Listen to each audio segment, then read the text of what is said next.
Are you like me and have a guest bedroom with a comfy bed but no headboard? It popped into my mind that a floral runner rug I had would make a perfect king headboard. All you need for this project is the rug, a 1x2 piece of wood that is 2 inches shorter than the length of the rug. Then line the piece of wood up under the rug. Now carefully pull back the rug and glue it along the bottom edge of the wood. Do not put the glue at the top because then it will make it hard to attach it to the wall. Once dry and adhered well, it is time to attach it to the wall. Attach one side by screwing through the wood and into the wall. Voila, instant headboard. You could also use a seagrass runner or a tapestry as the headboard. Just pick whatever would work well with your style of bedroom and the linens you have. I am going to show you how to make 3 high-end looking headboards using supplies from Dollar Tree. The base of this headboard is a tri-fold project display board. You're going to start by flipping it over so the white side is facing down. On the back, I am using 2 paint sticks and I'm going to hot glue them over the creases. This is going to give us one rigid piece of cardboard that's going to make a great starter point for these headboards. So first up, I grabbed a really lightweight towel. This came in the summer section. These work as towels or blankets, and it's got a beautiful pattern on it. So I've ironed out all the creases, laying it flat on my table, and I'm going to put the piece of cardboard over the top, and then just fold it around the sides and hot glue it in place. This is a really beautiful kind of beachy look. These towels come in lots of different patterns, so you could pick one that works really well for your space. This next headboard uses peel and stick wallpaper tiles from Dollar Tree. This is a newer product and there's a ton of ways you can use this. So I purchased 8 of these in this beautiful metallic pattern. This wallpaper comes in a lot of different patterns. You can pick one that fits your taste.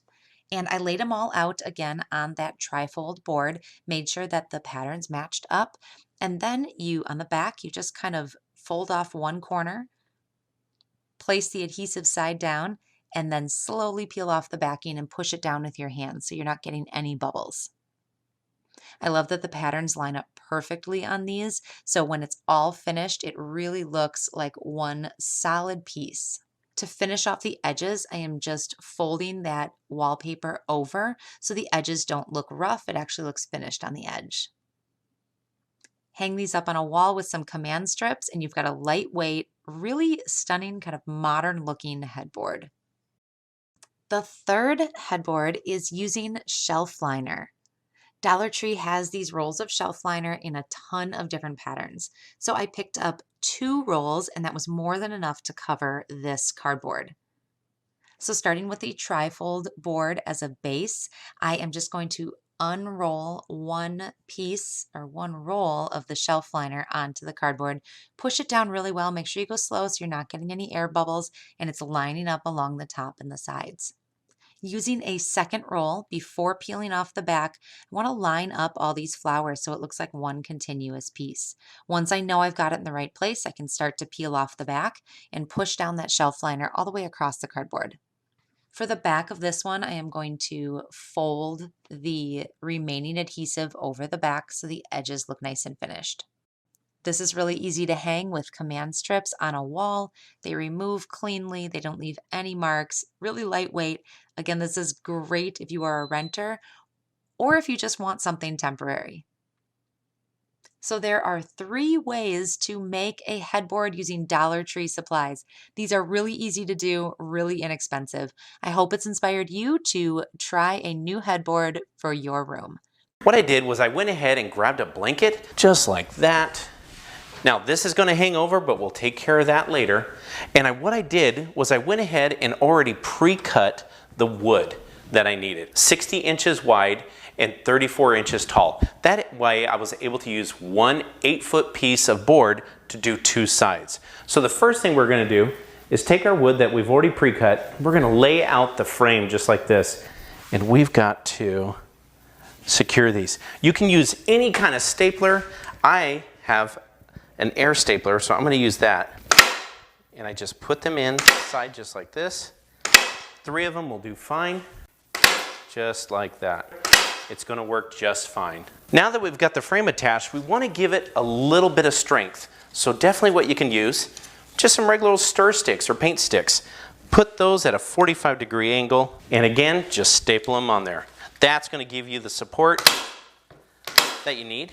Now that we got the frame done, all we got to do is take our blanket and we're going to wrap it around the frame and give it staples up and down, holding it in place. You want to make sure that you are as straight as possible with the design on the fabric. There's a little bit extra along the top and the bottom, which is fine, because what we're going to do then is we're going to cut that extra off.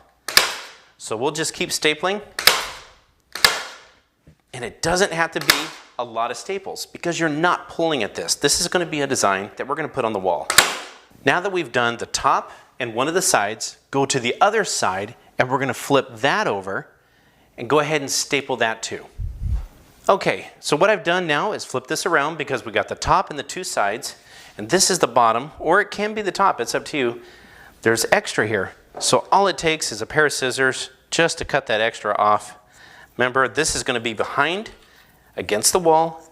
Doesn't have to be the most perfect cut, just as long as we got enough to staple. So we'll go ahead and just cut this off, and then what we'll do is we'll staple it all the way across the top. Then it'll be ready for fasteners. Okay, now that we've got it all stapled, it's really strong. What we're going to do on the final is go ahead and put a wood frame around it. Then we'll put some hangers on it and we'll come back and show you the final product. So here it is, our final project. I think it turned out just great. The colors exactly matched what we want, and it looks great as a headboard. You can use it as a small art piece. Any kind of blanket or rug framed is going to look good. And we're glad you joined us this time. We can't wait to see you again on Home Talk. The first thing you need to do is figure out what you're going to use for your backer board. And so I'm using a piece of scrap plywood, 48 inches long, 18 inches deep, and this is going to be mounted directly to the wall, so I don't need it to have a ton of height. The first thing we need to do is figure out how many of the pool noodles we will need to cover the length of the headboard. And so these particular noodles are 2 inches in diameter. And so when I trim these down the length, I'll have 2 inches wide and then a 48-inch long board. I'm gonna go right down the center and just cut them in half so that I have that flat edge to go flush against the board. So I worked in sections of about 3 to 4 noodles at a time, and you can see here I'm spraying the adhesive directly onto the board and placing the noodles right onto the back of it. I didn't put much spacing between the noodles, and you'll see why in a little bit, but I can tell you the thicker the fabric you're working with, you may need to leave a little bit of a gap between the noodles, but if you're working with a very thin fabric, putting them up right next to each other would probably be just fine. Once they're all in place, you should have something that looks a little bit like this, and it's time to attach your fabric. I took it outside and flipped the entire headboard structure over so that the noodles were facing down as well as the fabric.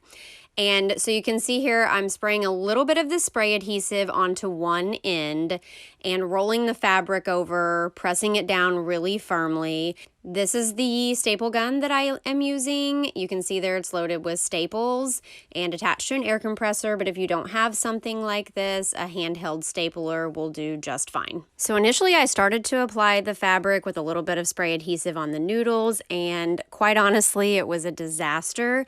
The noodles were pulling up. I really think that with the pleather being so thick, it needed some space in between the noodles to create those beautiful channels. So I went back to the drawing board, which is unfortunately part of DIY, and spaced the noodles out with a little bit of spacing in between, and then attached them also with the staple gun for some added stability. I worked in sections of about 4 at a time, sprayed a little bit of spray adhesive on, and then just kind of used my hands to firmly work the leather into the channels. And you can see there it's showing up a lot better, and you get those more defined creases with the spacing. Now that those channels were all nice and tucked in, it was time to finish the corners and the edges. This is my first time doing any sort of upholstery, especially with the thicker material like pleather, and so it was a little bit of learning curve. I trimmed the edge at the corner and then just tucked it over and secured it tightly with a little bit of spray adhesive and then also more of the staples. Once that corner was secure, I just worked my way down, and at each of the channel segments, I pulled the pleather really tightly and kind of turned it onto itself to make sure that those segments were each clearly defined, and then used, again, more spray adhesive and more staples. What I love about this project is that it's completely customizable to fit whatever color, shape, or size that you need for your space. And if you have a little bit of patience and a little bit of time, you can create a glamorous look on a budget.